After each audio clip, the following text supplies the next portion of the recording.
Hi hello viewers, welcome to social post. నేను మీ శ్వేత. ప్రస్తుతం మనతో పాటు స్టూడియోలో ఉన్నారు మోటివేషనల్ స్పీకర్ జగ్గయ్య గారు. నమస్తే సార్. నమస్తే అమ్మ. ఎలా ఉన్నారు? బాగున్నామ్మా. After a long time. అవును అవును. సో ఎలా ఉంది సార్ బయట అంతా సిచ్యువేషన్స్? సొసైటీకి వచ్చేసరికి మీ పరంగా ఎలా అనిపిస్తుంది? సో నార్మల్ రొటీన్గా నడుస్తుంది, but there are so many disturbances in the society. Exactly. So ఈ డిస్టర్బెన్సెస్ గురించి ఈరోజు మనం మాట్లాడదాం సార్. ఎందుకంటే ఒక్కొక్కరి పాయింట్ ఆఫ్ వ్యూలో ఒక్కొక్కరు నడుస్తుంది. అంటే తప్పు చేసిన వాళ్ళకి ఎప్పుడు అది తప్పు అనే ఫీలింగ్ రాదు, ఎందుకంటే నేను కరెక్టే చేస్తున్నా అనుకునే మనస్తత్వం ఉంటుంది కాబట్టి ఎవరికి వాళ్ళకి. ఇంతకుముందు చూసినట్లయితే ఈక్వాలిటీ గురించి పోరాటం చేశారు, ఆడవాళ్ళు మగవాళ్ళు ఒకే ఈక్వాలిటీ ఉండాలి అని చెప్పేసి అని. ఇప్పుడు సిచ్యువేషన్స్ చూసినట్లయితే సేమ్ అయిపోయింది. అంటే ఇంతకుముందు మగవాళ్ళు ఆడవాళ్ళని హెరాస్ చేయడం ఎలా అయితే చేశారో ఇప్పుడు ఆడవాళ్ళు మగవాళ్ళని చేస్తున్నారు, కాబట్టి ఆబ్వియస్లీ మాకు ఈక్వాలిటీ అనేది వచ్చేసింది ఇక్కడ. సో దీని గురించి మాట్లాడదాం అనుకుంటున్నా సార్ ఈరోజు. ఎక్కడ చూసినా, ఏ రాష్ట్రంలో చూసినా ఆడవాళ్ళు చేస్తున్న హత్యలు, చేయిస్తున్న హత్యలు కానీ ఇవి ఎక్కువ అయిపోతున్నాయి. ఇటు పరువు హత్య వాటిలో కూడా ఎక్కువ ఆడవాళ్ళ చేతులు ఉంటున్నాయి. భార్యాభర్త గొడవల్లో ఆడవాళ్ళ చేతులే ఉంటున్నాయి. పిల్లల్ని చంపించడానికి విషయంలోనూ అమ్మ మెయిన్గా తల్లి ఆవిడ చెయ్యే ఉంటుంది. అక్రమ సంబంధాలు పెట్టుకోవడంలో కూడా ఆడవాళ్ళ హస్తమే ఉంటుంది. ఎందుకని అంటారు ఇలాగా? ఒక రకమైన విచ్చలవిడితనం. స్వేచ్ఛ అనే ఆ హెడ్డింగ్ కింద, స్వేచ్ఛ అనే శీర్షిక కింద స్వేచ్ఛకు విచ్చలవిడితనానికి చాలా తేడా ఉన్నది. అర్థమైందా? ధైర్యము, మొండితనము ఇట్లా ఉన్నాయి కదా. ప్రతి పదానికి ఒక ప్రత్యేకమైన అర్థం ఉంటుంది. స్వేచ్ఛ అనే పాయింట్ కింద కొంత విచ్చలవిడితనం పెరిగింది. అసలు మనుషులకు చాలా రకమైన అసంతృప్తి ఎందుకో అర్థం కాకుండా ఉన్నది ఎవరి వారికి. చాలామంది ఏం లేదంటే నా దగ్గర డబ్బు లేదు కాబట్టి నేను హ్యాపీగా లేను అని అనుకుంటున్నారు. డబ్బు ఉన్న వాళ్ళకు కూడా ఒక డిస్టర్బెన్స్. ఫ్యామిలీ లేనివాడు ఒంటరి అనే డిస్టర్బెన్స్, ఫ్యామిలీ ఉన్నవాడికి ఫ్యామిలీలో డిస్టర్బెన్సెస్. అసలు మనం ఎటువైపు ప్రయాణం చేస్తున్నాం అనేది చాలా ఇబ్బందిగా ఉంది. మనం చాలా గొప్పగా చెప్పుకుంటాం ఏంటి, మన భారతదేశం అంటే ఒక కుటుంబ వ్యవస్థ. నిజానికి కూడా ఈరోజు కూడా ఇండియా ఈజ్ గ్రేట్. అంటే మన కల్చర్ కానీ, మన ఫ్యామిలీ సిస్టమ్ కానీ, మన కుటుంబ వ్యవస్థ చాలా గొప్పగా ఉంది. బట్ రోజు రోజుకు ప్రాబ్లమ్స్ అయితే వస్తున్నాయి. ఇంకా గొప్పగా ఉంది అనే చెప్పుకుంటున్నాము, ఉంది కూడా, కానీ ఖచ్చితంగా దాంట్లో ప్రాబ్లమ్స్ వస్తున్నాయి. దానికి మెయిన్ ఏంటంటే ఉన్న సిచ్యువేషన్ అర్థం చేసుకోకపోవడం. ఉన్న పరిస్థితులను అర్థం చేసుకొని ప్రతి మనిషి ఎదగాలని కోరుకోవాలి, ప్రతి మనిషి బెటర్మెంట్కు ట్రై చేయాలి. నేనేమంటే ఉన్న స్థితి నుంచి ఉన్నత స్థితికి చేరుకోవడమే ఎదగడము. ఉన్న స్థితి అంటే ఇప్పుడు 1000 రూపాయలు అతను 1100 సంపాదిస్తే గ్రేటే, ఒక క్లర్క్ ఆఫీసర్ అయితే అచీవ్మెంటే. అయితే ఎక్కడ కూడా మనిషికి ఆశ ఉండాలి, అత్యాశ ఉంటుంది. ఆ కోరికకు వచ్చిన రిజల్ట్కు అంటే ఆశించిన దానికి సాధించిన దానికి తేడా ఉండడం వలన అక్కడ గ్యాప్ వస్తుంది. అంటే అక్కడ మానసిక ఆందోళన పెరుగుతుంది, అసంతృప్తి పెరుగుతుంది. అసంతృప్తి నుండి ఇవి వస్తాయి. అంటే జనరల్గా అది మెయిన్ అసంతృప్తికి లోనవుతుండు. ఎందుకు అని అంటే సైకలాజికల్ ప్రాబ్లమ్స్ ఇవన్నీ. ఇంతకు ముందు చూసినట్లయితే వైఫ్ని హస్బెండ్ కొట్టేవారు, అంటే అది ఒక మంచికేమో అని. బాగా ఎప్పుడు మా తాతయ్య వాళ్ళ నాన్నగారు టైంలో తీసుకున్నట్లయితే పెళ్ళాల్ని మొగుళ్ళు కొట్టేవారు. అంటే ఒక రకంగా ఇప్పుడు ఆలోచిస్తుంటే నిజంగా పెళ్ళాన్ని మొగుడు కొట్టడమే కరెక్ట్ ఏమో అని మా ఆడవాళ్ళకి ఆ ఫీలింగ్ కలుగుతుంది. అంటే ఇక్కడ ఎవరిని క్రిటిసైజ్ చేయట్లేదు. వై? బికాజ్ ఒక ఆడది నోరు అనేది అదుపులో ఉండదు, ఆగదు. ఇది general universal fact. Being a women నేను కూడా అది యాక్సెప్ట్ చేయాలి. సో ఇంట్లో గొడవ జరుగుతుంది అని అన్నప్పుడు 4 గోడల మధ్య ఉండాలి అని అంటే మొగుడు చెయ్య పడితేనే ఆడది నోరు మూసుకుని ఉండేది.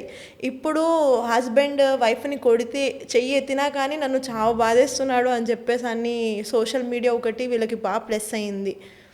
దీని త్రూగా ఎక్స్పోజ్ అవుతున్నారు. సో అంటే ఎప్పుడైతే హస్బెండ్స్ ఇంకా వాళ్ళు కంపోజ్ చేసుకుని ఉంటున్నారో ఆడవాళ్ళు రోడ్ ఎక్కడం స్టార్ట్ చేశారంటారా? అంటే ఇలాంటివి కొన్ని రీల్స్, కొన్ని కంటెంట్స్ నేను ఇన్స్టాగ్రామ్లో చూస్తున్నాను, అందుకని నేను క్వశ్చన్ అడగాల్సి వస్తుంది. మీరు అన్న దాంట్లో నిజం ఉంది. అయితే మనం ఏకపక్షంగా ఏది మాట్లాడలేం, ఖచ్చితంగా నొచ్చుకుంటారు. ఇది చాలా delicate things. As it is అన్నట్టు ఒక స్టేట్మెంట్ లాగా పాస్ చేయలేము. కానీ వచ్చిన మార్పు మాత్రము ఖచ్చితంగా అంటే ఒక పక్షపాతిగా కాకుండా స్త్రీల సైడ్ నుండి ప్రాబ్లమ్స్ ఎక్కువ రేజ్ అవుతున్నాయేమో అనిపిస్తుంది. అంటే ఇలాని మగవాళ్ళందరూ మంచోళ్ళు, ఆడవాళ్ళు చెడ్డవాళ్ళు అని మనం ఇంటర్ప్రిట్ చేయడం కాదు, కంక్లూడ్ చేయడం కాదు. మీరు అన్నారు మన తాతలు ముత్తాతలు ఉండేది భయం, భక్తి ఉండేది. అంటే కొంత భయానికి కంట్రోల్ సిస్టమ్ ఉండేది కుటుంబంలో కూడా. ఆయన వస్తున్నాడు, లేకపోతే భర్త వస్తున్నాడు, భర్త కోపానికి వస్తుంటాడు అని ఒక కంట్రోల్లో ఉండేది. కుటుంబం సజావుగా సాగిపోయేటి. ఈవెన్ విడాకులు ఉండేటి అనమ్మ? లేదు. విడాకులు ఉండేటియా? లేవు. ఓకే, విడాకులు తప్ప అని అడగచ్చు.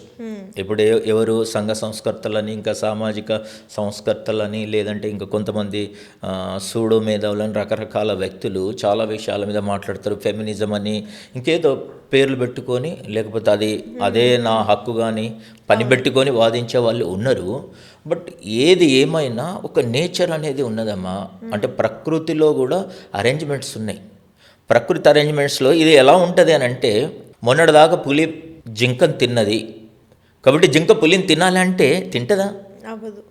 అంటే మేబీ ఇప్పుడు నేను చెప్తుంది ఎగ్జాక్ట్గా అప్రాపరేటా కాదా కానీ జస్ట్ ఫర్ కంపారిజన్. ఎందుకంటే పులులే ఎప్పటికీ తినాలా, జింకలు పులులను తినద్దా అంటే దట్ ఈస్ నేచర్. అవునా? అంటే ప్రకృతిలో మనకు తెలియకుండానే ప్రతిదీ ఒక అరేంజ్మెంట్ ఉన్నది. మనం అది తెలియక ఇలా ఆలోచిస్తున్నాం. నో జింకల పులులను తినాల్సిందే అంటున్నాం. ఒక రకంగా అంటే with the due apologies to all the women, అంటే స్త్రీ జాతికి నేను చెప్తూనే దాన్ని ఆ గీత తాటి ప్రవర్తించడము, స్వేచ్ఛగా తీసుకోవాలి. దాన్ని విచ్చలవిడంది నేను నా ఇష్టం అంటే మరి ఏంటి? మరి బాండింగ్ ఏముంది? ఫ్యామిలీ అనేది ఏముంది? భార్య భర్త అనేది ఏముంది? నా ఇష్టం ఉన్న తర్వాత మీరిద్దరు ఒకటిగా ఉండాల్సిన అవసరమే లేదు. స్వేచ్ఛకిను విచ్చలవిడితనానికి ఒక గీత ఏదైతే దాటుతున్నాం, అది అర్థం చేసుకోవట్లేదు, దాటుతున్నాం. దాన్ని స్వేచ్ఛ అనుకుంటున్నారు. కాదు కదా, స్వేచ్ఛ కాదు కదా. ఇప్పుడు పిల్లల్ని గారాబు చేయడం వేరు. నేనేమంటే పిల్లలు అంటే దీంట్లో డైవర్ట్ అవ్వద్దు. పిల్లల్ని గారాబు చేయడం అంటే వాళ్ళకి అన్ని ఫెసిలిటీస్ ఇవ్వు, అన్ని కొనివ్వు, అంతవరకు గారాబం. చాక్లెట్ ఇవ్వు, పెన్ ఇవ్వు, పెన్సిల్ ఇవ్వు, బుక్స్ ఇవ్వు, ఆట వస్తువులు ఇవ్వు, అన్ని ఇవ్వు, ఇంకా మిగతా ఫుడ్ ఐటమ్స్ ఇవ్వు. కానీ స్కూల్కి పోనంటే కూడా పోకు నానా అంటే అది గారాబం ఎట్లా అవుతుంది? అవునా? ఇది అంటే ప్రేమకు కూడా హద్దు ఉంటుంది. అలాగే సహనానికి హద్దు ఉంటుంది, స్వేచ్ఛకు హద్దు ఉంటుంది. ఆ స్వేచ్ఛను దాటి నేను దీన్ని ఒక సందర్భంలో చెప్పిన, స్వేచ్ఛ అంటే రెక్కలు రావడము, అంటే గగనాన ఎగరడం విహరించడం వేరు, నాకు రెక్కలు ఉన్నాయి కదా అని నేల మీదనే వాళ్ళను అంటే ఎలా ఉంటుంది? నేల మీద ల్యాండ్ అవుతలేరు. ఎంతసేపు ఆకాశంలో ఎగరగలవు? పడిపోతాం. అందుకనే పడిపోయే అంత అలసిపోకముందే నేల మీద వాళ్ళు హ్యాపీగా ఉంటుంది. స్వేచ్ఛను అలా అనుభవించాలి. నేను నేల మీదనే వాళ్ళను అంటే నీ ఒరిజిన్ ఏంటి? నీ బేస్ ఏంటిది? దానికి పక్షి అనుకో గూడుకు చేరకుండా నేను బయటనే విహరిస్తా, ఎగురుతా, నాకు రెక్కలు ఉన్నాయి కదా అంటే ఎలా? స్వేచ్ఛను రెక్కలుగా తీసుకో, ఎగరడానికి వాడుకో, కానీ అక్కడే ఉండడానికి కాదు, మళ్ళీ గూటికి చేరడానికి వాడుకుంటే ఇట్స్ బ్యూటిఫుల్. అయితే అది మిస్ అవుతుంది. యాక్చువల్గా టాపిక్ చాలా డెలికేట్ కాబట్టి నేను ఇంకా లోతుకు పోతలేను. కానీ అంతకుముందు ఖచ్చితంగా భర్తలే అంటే మగవాడే లేడీస్ని కొంత హరాస్మెంట్ ఉండేది. తెలుసా తెలియక ఆ సిస్టంలోన అలా అథారిటేటివ్గా కమాండింగ్గా ఉండేది. అంటే అలా ఉండడానికి కూడా కొంత రీజన్ ఉందమ్మా. అంతకుముందు జనరల్గా లేడీస్ అంటే హోమ్ మేకర్స్, గృహిణి, హౌస్ వైఫ్ అన్నట్టే ఉండేది. మరి భర్త బయట కష్టపడి తిరిగి ఇబ్బందులు పడి నానా అవస్థలు పడి సంపాదించుకొచ్చి కుటుంబాన్ని అంతా బాధ్యతగా బరువు మోస్తున్నప్పుడు భార్య కోపిక ఉండాలన్నా వద్దా? సహనంతో ఉంటే ఆయన సక్సెస్ఫుల్గా పనిచేస్తాడు. ఇంటికి వచ్చినట్టు కూడా ఇరిటేషన్ ఉంటే ఆయన ఎవడికి చెప్పుకోవాలా? అంటే ఇక్కడ ఒక చిన్న కరెక్షన్ సార్. ఈ రోజుల్లో ఆలోచించే వాళ్ళైతే పక్కా అలా ఆలోచించట్లేదు. ఎందుకు అని అంటే భర్త బయట తిరిగి పనులు చేసుకుని బాధ్యతగా వస్తున్నాడు కదా అని అంటే మీరు బయట తిరిగి పనులు చేసుకుని వస్తున్నారు, అది మీ హక్కు, ఇట్స్ యువర్ రెస్పాన్సిబిలిటీ అంటున్నారు కదా. అదేవిధంగా ఇంట్లో హౌస్ వైఫ్స్ ఎవరైతే ఉన్నారో, ఇంట్లోనే ఉంటున్నా, ఇంట్లో నుండి వర్క్ చేస్తున్నా ఆడదాన్ని భూదేవి ఓర్పుతో పోల్చినప్పుడు అది మా హక్కు, అంత ఓర్పుగా ఉండాలి అని అన్నది. కానీ ఈ రోజులో బాగా మీరు అన్నట్టు విచ్చలవిడితనం ఎక్కువైపోయింది సార్. స్వేచ్ఛ కన్నా ఇది ఎక్కువైపోయింది. నీకేంటి, నువ్వెవరు నన్ను అడగడానికి? అది మా అమ్మ నాన్నలే నన్ను అడగలేదు, నువ్వెందుకు అడుగుతున్నావు? నన్ను నా చిన్నప్పటి నుంచి ఒక దెబ్బ కూడా వేయకుండా నన్ను పెంచారు, ఇప్పుడు నువ్వు నన్ను ఎందుకు రిస్ట్రిక్ట్ చేస్తున్నావు అంటే అందరూ అలా లేరు సార్. ఒక సైడ్ ఉమెన్ ఇలా ఉన్నారు అని అంటే ఇంకొక సైడ్ ఉమెన్ పేరెంట్స్ సపోర్ట్ కూడా లేకుండా కష్టపడి లైఫ్ లీడ్ చేసిన వాళ్ళు కూడా ఉన్నారు. వాళ్ళ గురించి కూడా మాట్లాడదాము. ఫస్ట్ వీళ్ళ యొక్క మెంటాలిటీస్ ఎలా ఉంటాయంటారు? అంటే మీరు చెప్పే దాంట్లో ఒక పాయింట్ ఏంటంటే, ఇప్పుడు వైఫ్ అండ్ హస్బెండ్ అనుకుందాం, కొత్తగా పెళ్ళైంది, కాపురం పెట్టారు, ఏదో సెపరేట్ కాపురం సెపరేట్ కాపురం దాదాపు సెపరేట్ కాపురాలే పెడుతున్నారు. వాళ్ళ తల్లిదండ్రులతో వీళ్ళ తల్లిదండ్రులతో ఉండడం లేదు. అగ్రిమెంట్స్ కూడా ఉంటున్నాయి మళ్ళీ వీళ్ళకి పెళ్లికి ముందే. అదే కదా, తర్వాత మీ అమ్మ నాన్నని కలవద్దు, మా అమ్మ నాన్నని కలవద్దు, మనకి స్పేస్ కావాలి అంటారు. ఏమైనా మాట నేనేమంటున్నా, సింగిల్ కిడ్ ఉంటే బెస్ట్ సంబంధం అనుకుంటున్నారు. ఎందుకంటే ఎవరు లేరు, నన్ను అడిగేటోళ్ళే లేరు, కంపారిజన్ లేదు, ఇలా అనుకుంటున్నారు అమ్మాయిలు పెళ్ళి సంబంధం కుదుర్చుకునేటప్పుడు. అయితే అక్కడ ఏమవుతుందంటే, ఆడ గొడవ అవుతున్నప్పుడు వాళ్ళిద్దరికి అభిప్రాయ భేదాలు అనేది చాలా సర్వసాధారణం. విభేదించు, వాదించకు. మీ అభిప్రాయంతో నేను విభేదించవచ్చు, మిమ్మల్ని వాదించడము, వ్యతిరేకించడము, ద్వేషించడం కరెక్ట్ కాదు. అభిప్రాయ భేదాలు ఉండడం అనేది ఆరోగ్యకరం. కానీ ఆ అభిప్రాయ భేదం ఉన్నది అనే కారణం మీద విభేదించి దాన్ని విషతుల్యం చేసుకోవడం అనేది సరైనది కాదు. అయితే ఇక్కడ ఇప్పుడు భార్యాభర్తలు ఉన్నారు అంటే, రీసెంట్ మ్యారీడ్ ఉన్నారనుకో, వాళ్ళకి ఏదో తేడా వస్తుంది డెఫినెట్గా. అమ్మ ఇప్పుడు ఒక 20-30 ఏళ్ళు అమ్మాయి పెరిగిన వాతావరణం ఏదో, అబ్బాయి పెరిగిన వాతావరణం, ఫ్యామిలీ బ్యాక్గ్రౌండ్ వేరు, కల్చర్ వేరు, ఏరియా వేరు, ప్రాంతాలు అంటాం కదా, ఇవన్నీ వేరు వేరు అయినప్పుడు అంత మ్యాచింగ్ ఉండదు.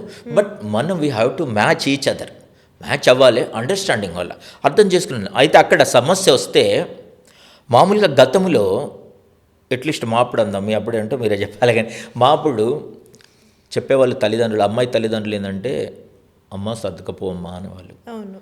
ఇప్పుడు సర్దుకొని రావమ్మా అంటున్నారు. It's a quite difference. ఏంటట, నువ్వు భయపడాల్సిన అవసరం లేదు, వచ్చాయి అంటారు. తప్పు కదా, తప్పు కదా.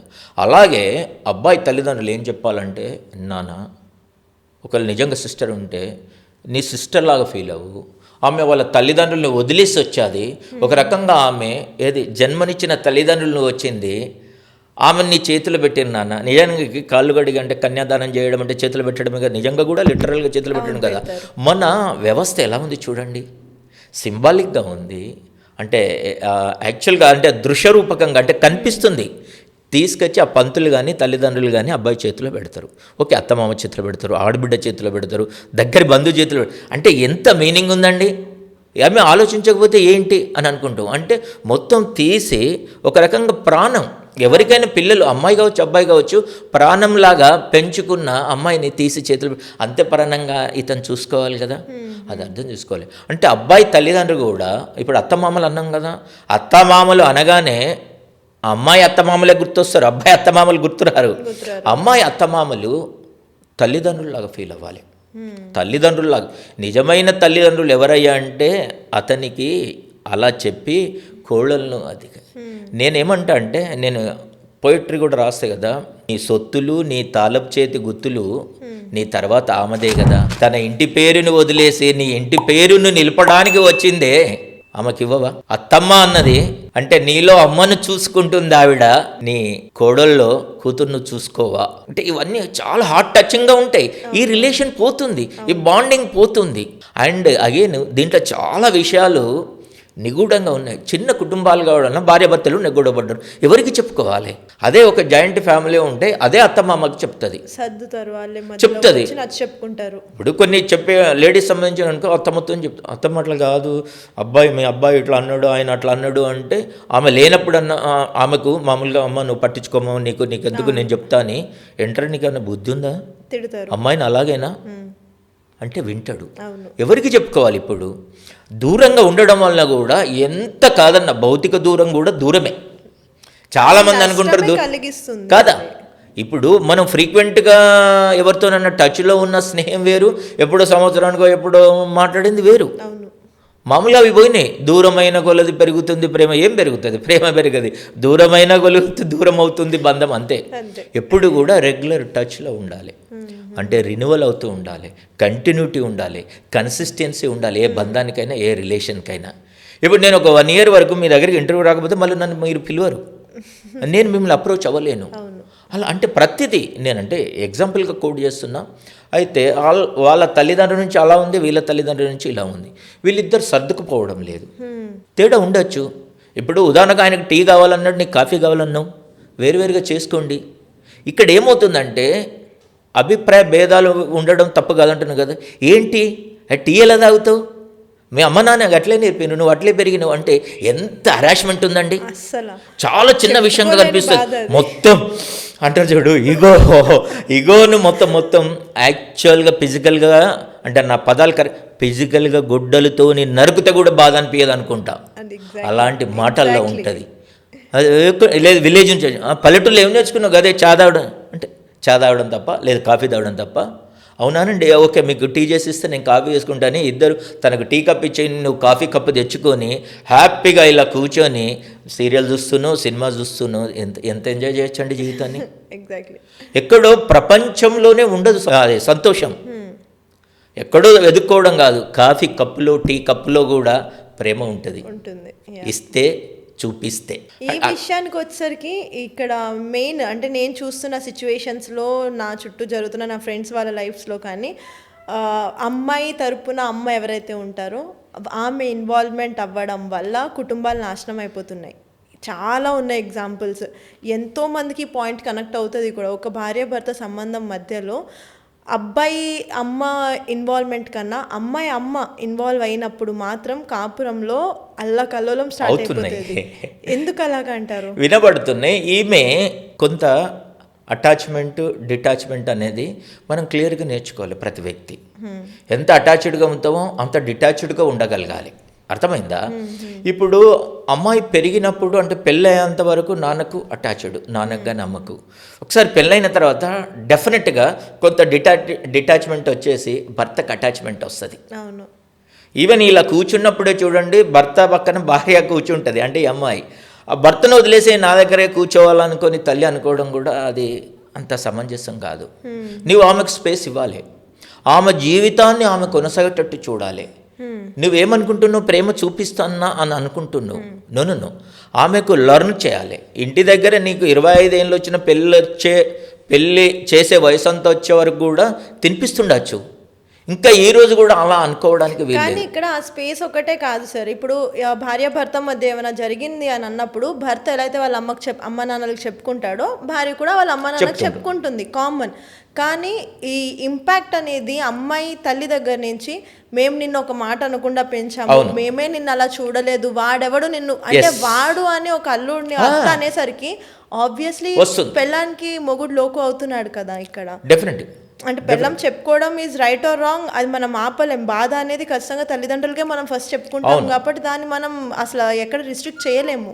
బట్ ఆ లోకు ఎప్పుడైతే ఒక అత్తగారుగా నువ్వు కూతురు లైఫ్లో ఒక విషం చుక్కని వేయడం స్టార్ట్ చేసావు అని అనేది రియలైజ్ అయ్యే లోపు అంతా అయిపోతుంది.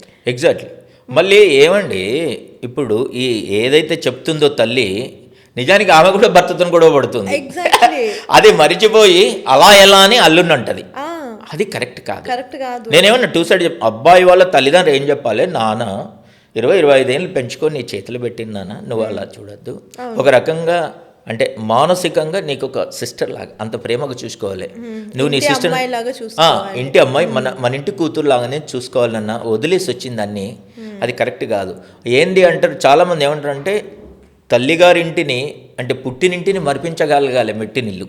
అప్పుడు ఆమె నిజంగా సంతోషంగా ఉన్నట్టు పెళ్లి తర్వాత, లేదంటే పెళ్లి తర్వాత బాధపడుతున్నట్టు. ఎప్పుడు కూడా మనం ఏదన్నా పని చేస్తే బెటర్మెంట్కు చేయాలి. అంటే పెళ్ళి కావడం వల్ల సంతోషం పెరగాలి, దుఃఖం పెరిగితే ఎట్లా? ఇప్పుడు marriages are made in heaven అనేది మనకు. సార్ ఇంతకు ముందు చూసినట్లయితే కనుక పెళ్లి టైంకి పెళ్లి చూపుల టైంకి కలవడం, వెంటనే 6 నెలలు గ్యాప్ లోపే పెళ్లి చేయడం ఇవన్నీ జరిగేవి. కాబట్టి ఏమైనా మిస్అండర్స్టాండింగ్స్ వచ్చినా పేరెంట్స్ ఇన్వాల్వ్ అవ్వడం, సాల్వ్ చేయడం లాంటి ఎన్నో సంఘటనలు మనం చూసాం. కానీ ఇప్పుడు ఎలా నడుస్తుంది ఇది? ఇంకొక ట్రెండ్ ఏంటి అని అంటే, ఇప్పుడు నా మైండ్ సెట్ నాకు తెలుసు. ఫర్ ఎగ్జాంపుల్ నేను పైకి మంచిగా మాట్లాడుతున్నా, that doesn't mean I'm good.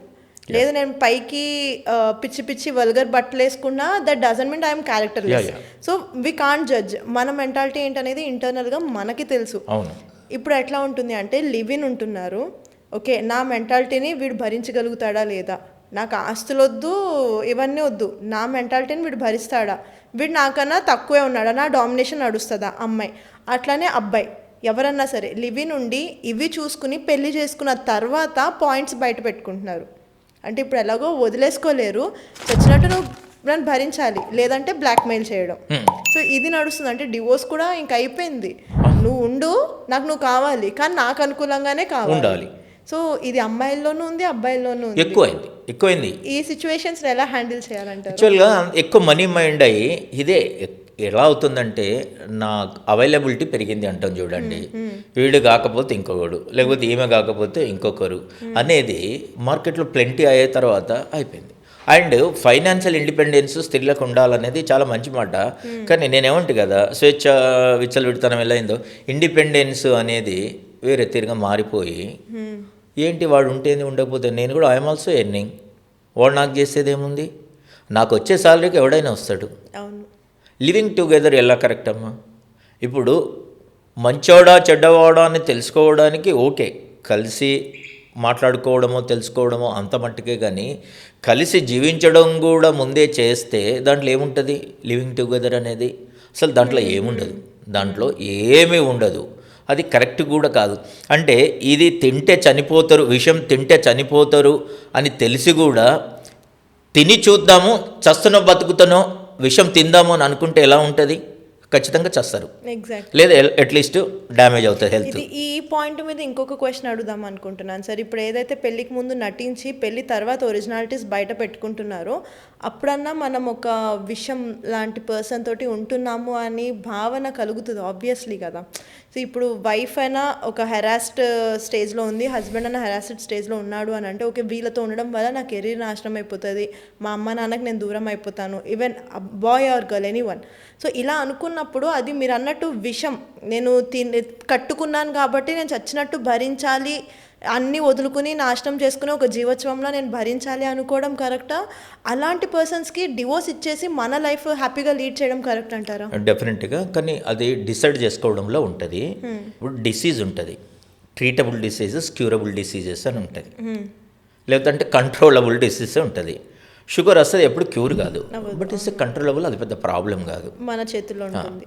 అలాగే ఎయిడ్స్ అన్నాం, మనం ఏం చేయలేమంటాం చూడు, అలాగే ప్రాబ్లం ఉంది. ఇప్పుడు అమ్మాయి యాంగిల్లో మాట్లాడదాం, అంటే హస్బెండ్తోని ప్రాబ్లం ఉంది, ఆయనలో ఏం తప్పు కనిపిస్తుంది నీకు, ఫస్ట్ సార్ట్అవుట్ చేసుకో, ఆ తప్పుని సరిదిద్దన్న ప్రయత్నం చెయ్యి.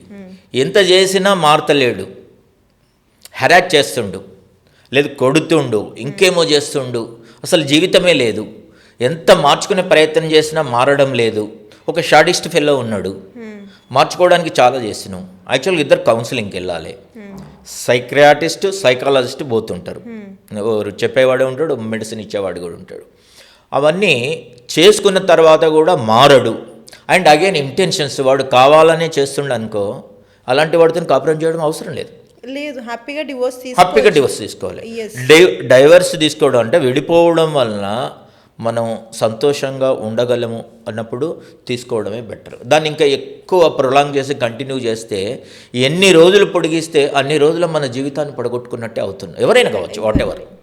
అట్లాగే ఈవిడే మంచిది కాదనుకుందాం, ఎన్నిసార్లు చెప్పినా వింటలేదు అనుకుందాం, ఈయన అంతకంటే ఎక్కువ బయటపడి చెప్పుకోలేని విషయాలు కూడా ఉంటాయి. మరి ఏం చేయాలి? ఎంత కంట్రోల్ చేయగలడు, ఎలా చేయగలడు? ఇంటికి తాళం వేసిపోయేదా? ఇంటికంటే తాళం వేయచ్చు, సీసీ కెమెరా పెట్టచ్చు, అన్నిటిని అలా చేయలేం కదా. మరి అవన్నీ ఎట్లా? సెల్ఫ్ ఇంపోజ్డ్ డిసిప్లిన్ ఉండాలి. అంటే ఎట్ ద సేమ్ టైం ఏమీ లేకున్నా అపనమ్మకము అనేది చాలా చాలా చాలా చాలా చాలా ఇబ్బందికరమైన విషయం. మనిషి నమ్మాలి. మీరు చూడండి, మీరు అంటాం చూడు, ఏ యాంగిల్లో చూస్తే అదే కనిపిస్తుంది అని, చూసే చూపుని బట్టి ఉంటుంది అంటాం కదా, అలా చూస్తే మీకు అలాగే కనిపిస్తుంది. ఇప్పుడు రామ్ అంటే కూడా బూతులాగా అనిపిస్తుంది, ఏది మీకు ఎదుటి వ్యక్తి పట్ల నెగిటివ్ ఉన్నప్పుడు, అర్థమైందా? అట్లా అంటే మనం అలా ఆలోచిస్తే ముందు ఒకరికొకరికి నమ్మకం ఉండాలి.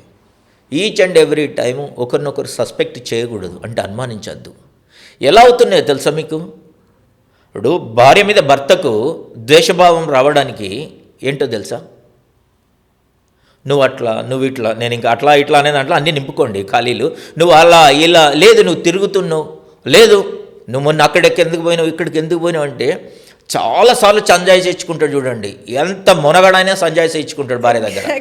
నువ్వు కన్విన్స్ అవ్వకపోతే ఆయన ఏం చేయాలి చెప్పండి? అండ్ అగైన్ అంటే ఒక సైడ్ నుంచి అమ్మాయి ఇక్కడ ఏం చేస్తుంది? ప్రతిదానికి బ్లాక్ మెయిలింగ్ అయినా, బ్లాక్మెయిలింగ్ అంటే ఏందండి? సినిమాలు చూపించి అంటే కిడ్నాప్ చేసి డబ్బులు ఇవ్వండి అంటేనే బ్లాక్మెయిల్ కాదు. ఏముంటుంది? స్ట్రైక్ చేస్తుంది. ఈమె ప్రతిదానికి నీవు ఇదంతా ఎందుకు ఉండాలనుకుంటున్నావు? దాంపత్య జీవితం హాయిగా ఉండడానికి నువ్వు ప్రికాషన్స్ లేకపోతే కేర్ తీసుకుంటున్నావు, కానీ అది అవసరం లేదు అని మాట్లాడుతున్నావు. మరి ఎలా మ్యాచ్ అవుతుందా అక్కడేమన్నా?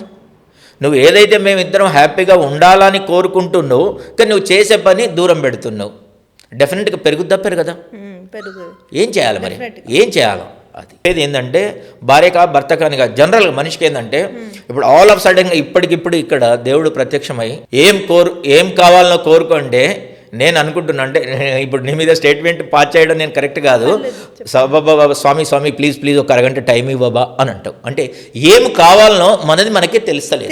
ఎగ్జాక్ట్లీ దేవుడు ఇక్కడ ప్రత్యక్షమైనప్పుడు కోరుకోవాలి కదా. అంటే నీకు క్లారిటీ ఉంటే, నీ జీవితం పట్ల క్లారిటీ ఉండి, లేకపోతే నీకు ఏది తక్కువ ఉంది, డెఫిషియన్సీ ఏది ఉంది, నాకు ఏది తక్కువ ఉంది, ఏది కావాలనే క్లారిటీ ఉంటే ఫట్మని కోరుకుంటావు. కానీ లేదు, నేను స్ట్రేట్గా భార్య కానీ భర్త కానీ కొట్లాడుతున్న ఇప్పుడు జంటకు ఇలా అవన్నీ వదిలేస్తాయి. నిన్నటి వరకు ఏం జరిగిందో వదిలే, ఇప్పుడు నీకు ఏం కావాలా అంటే నిజంగా చెప్పలేకపోతే ఆన్సర్ లేదు. ఆయన నన్ను ప్రేమగా పలకరించాలని అనుకో, వస్తాడు, పలకరిస్తాడు. అంటే లేదు అన్నిటికీ క్షమాపణ చెప్పాలి, కాలు పట్టుకో, ఎట్లా వీడు అంటాడు. లేకపోతే మా తల్లిదండ్రి మాట ఇంట్లో, అరే తల్లిదండ్రిని దేవుళ్ళలాగా భావించు. ఎట్ ద సేమ్ టైం నీకు జీవితాంతం ఒక స్నేహితురాలుగా వచ్చి తోడు నీడ అంటాం కదా, తోడు నీడగా భార్య వచ్చింది. తల్లిదండ్రులను ప్రేమించాలా అనే కారణం మీద, తల్లిదండ్రులను గౌరవించాలి అనే కారణం మీద, not on the cost of your marital life. మీ ఇద్దరి దాంపత్య జీవితాన్ని పనంగా పెట్టి నీ తల్లిదండ్రులను గౌరవించు అని ఏ వేదం చెప్పలే, ఏ శాస్త్రం చెప్పలే. మరి ఎందుకు నీకు పెళ్ళైన తర్వాత ఫస్ట్ నీకు భార్యనే, పెళ్ళైన తర్వాత భార్యకు ఎవరు అంటే ఫస్ట్ భర్తనే, తర్వాతనే మిగతా వాళ్ళు.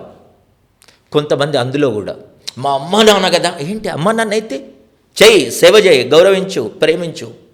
సేమ్ నీకులాగానే నీ భార్య ప్రేమించాలంటే ప్రేమించకపోవచ్చు. దట్ ఈస్ రెసిప్రోకల్ అంటారు, ఇచ్చిపుచ్చుకోవడం అంటారు. అత్త మామ కోడల్ని బాగా చూస్తే ఈమె చూస్తుంది. ఒక్కొక్కసారి దురదృష్టం ఉంటే వాళ్ళు బాగా చూసినా చూడదు.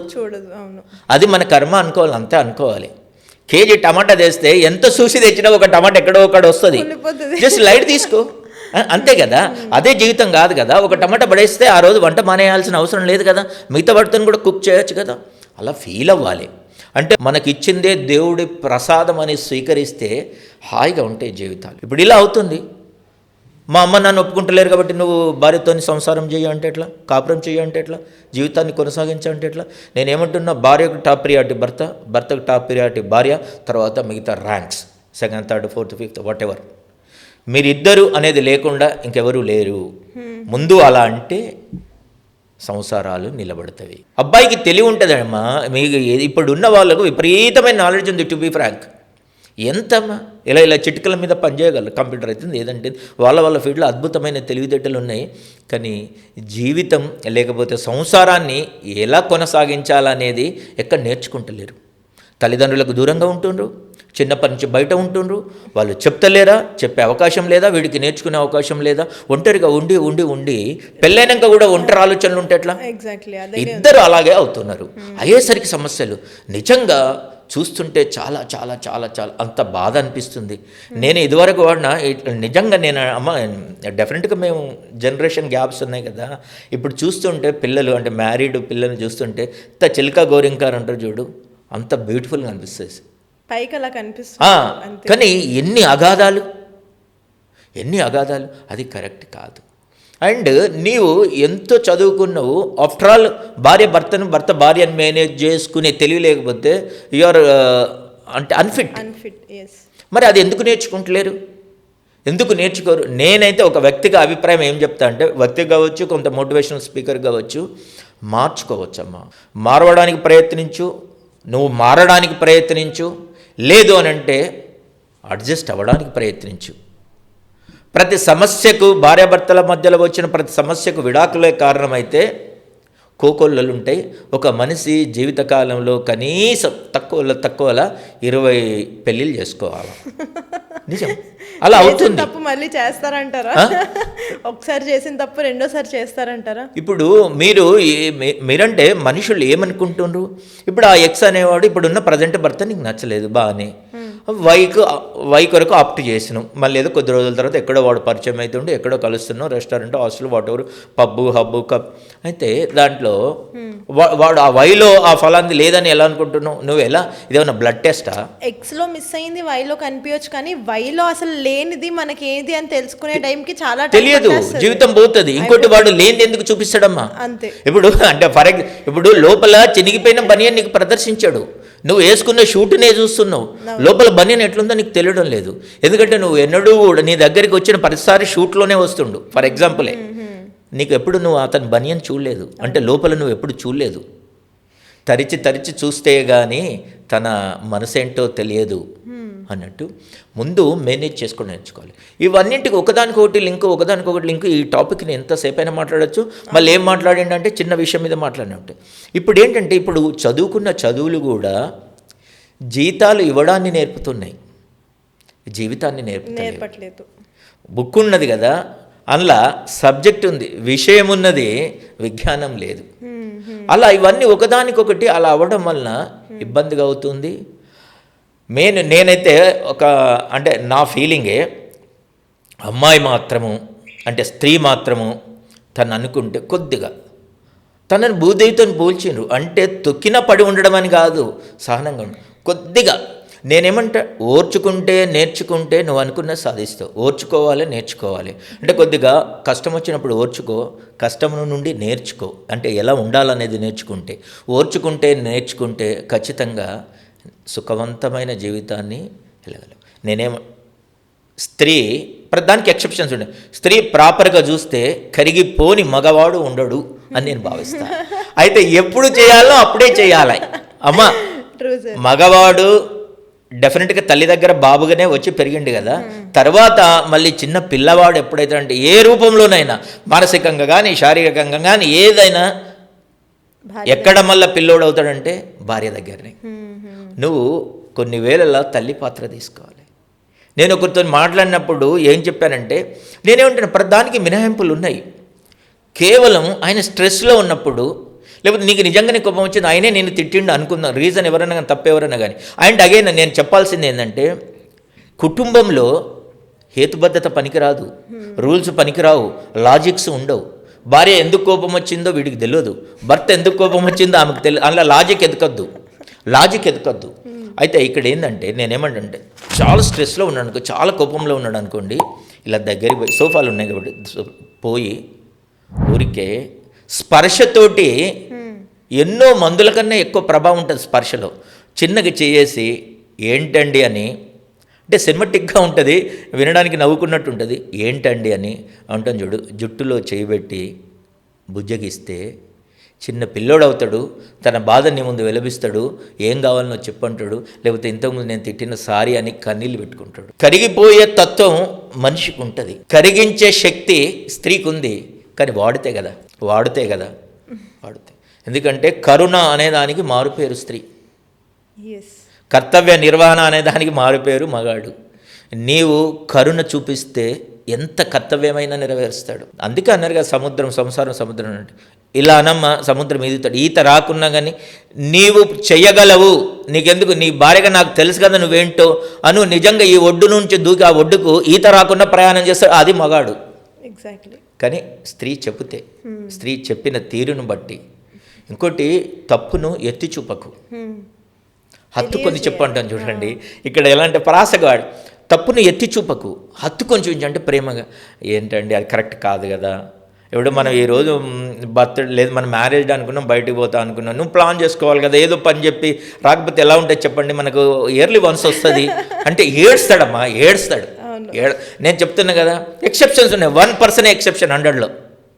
వాడు మనిషి కాదు, మగాడు కాదు, మనిషే కాదు. వాడు మగాడు అవునా కాదు, మనిషే కాదు అలాంటి వాడు. బట్ ఖచ్చితంగా ఎవరైనా, నేను చెప్తున్నా ఇంటర్వ్యూ పరంగా, స్త్రీ సహనంతో తెలివిగా మంచి మాట ప్రయోగిస్తే ఖచ్చితంగా మగాడు మారుతాడు.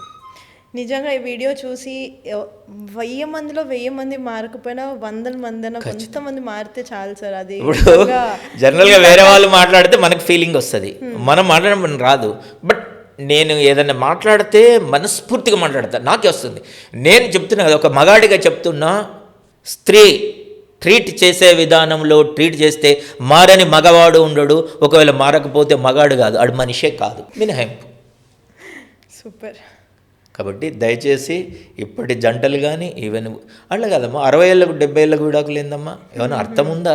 ఇన్ని సంవత్సరాలు ఎలా కాపురం చేశారు, మగాడా ఆడదాని కాదు, ఏమన్నా అర్థం ఉందా? నువ్వు ఏం చెప్పదలుచుకున్నావు నీ పిల్లలకు? ఏం మెసేజ్ ఇస్తున్నావు? ఎన్నేళ్ళైనా కుట్టుక చావుమనా, లేకపోతే సంసారం అంటే ఇలాగే ఉంటుందనా? నో నో నో, దానికి మించి లేదమ్మా. చాలామంది ఏమంటారు, ఇది దేవుళ్ళు అంతటా ఉండలేరు కాబట్టి అమ్మ రూపంలో ఇచ్చిందని ఇలా అన్నీ చెప్పుకుంటాం కదా. నిజంగా కూడా స్వర్గం ప్రతి చోట సృష్టించలేడు కాబట్టి సంసారం అనే దాన్ని ఇచ్చాడు. సంసారం సముద్రం నరకం అని కాదు. యాక్చువల్గా భార్యాభర్తలు అనేదే సంసారం అని తీసుకుంటే స్వర్గాన్ని సృష్టించినట్టు దేవుడు మనకు. దాన్ని వదిలేసుకొని నరకం చేసుకుంటే ఎట్లా? నేను మళ్ళీ చెప్తున్నా మరొకసారి, ఇదైతే నా విన్నపం అనుకోండి, మహిళామణులందరికీ, అట్లీస్ట్ కొత్తగా పెళ్ళైన వాళ్ళకు, ఇంకా దాంపత్యం అనే దాంట్లో పూర్తిగా మునిగి ఉండని వాళ్ళకు, లీనం కాని వాళ్ళకు, ఎప్పుడు జీవితాన్ని మీద సూపర్ఫిషియల్గా చూడకండి, సూపర్ఫిషియల్గా చూడకండి.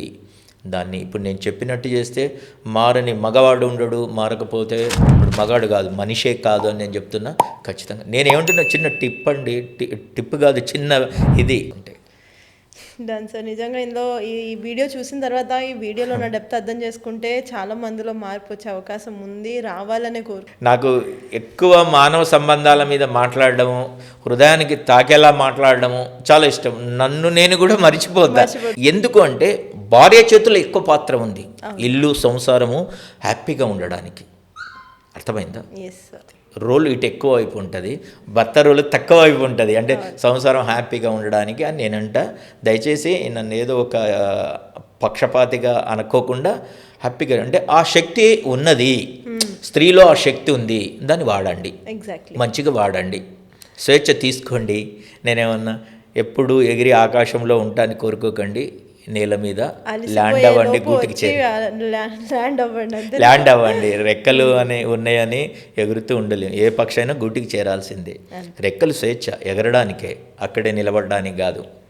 అదే. అయితే మరొకటి ఏంటంటే, స్త్రీ గొప్పతనం ఏంటంటే, స్త్రీ అనేది అంటే అమ్మ, స్త్రీ డెఫినెట్గా అమ్మ అనేట ఆమె ఒక సృష్టి క్షేత్రం, ఎన్నో దేవతల పుణ్యక్షేత్రం. అంత గ్రేట్నెస్ ఎవరికి లేదు. అమ్మ అంటే ఎవరమ్మా? స్త్రీయే కదా. ఆ స్త్రీ ఏంది? ఆమె ఒక సృష్టి క్షేత్రం, ఎన్నో దేవతల పుణ్యక్షేత్రం. ఆమె అమ్మ. అమ్మ అంటే స్త్రీ. స్త్రీ అంత గొప్ప ఔన్నత్యమున్న స్త్రీ అంతే ఔన్నత్యంగా మెదలాలే. అప్పుడు ఎవరైనా తన ముందు పిల్లలే, అంతే, తన ముందు మామూలే, అంటే తగ్గే ఉంటారు.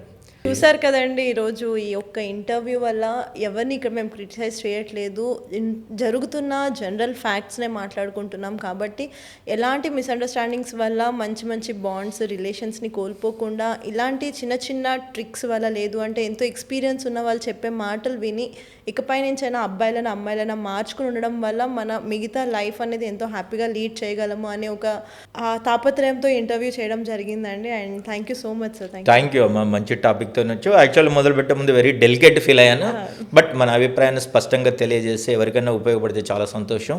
ఇప్పుడు ఇది ఎవరన్నా డిస్టర్బెన్స్ ఫీల్ అవుతున్న కుటుంబం ఉంటే, జంట ఉంటే, కలిసి బాగా ఉంటే, వాళ్ళు ఎవరో తెలియకున్నా కానీ మన మనస్సు అన్న సంతృప్తి చెందుతుంది. So thank you one and all. దయచేసి అందరూ సంతోషంగా ఉండండి. Thank you sir. Thank you.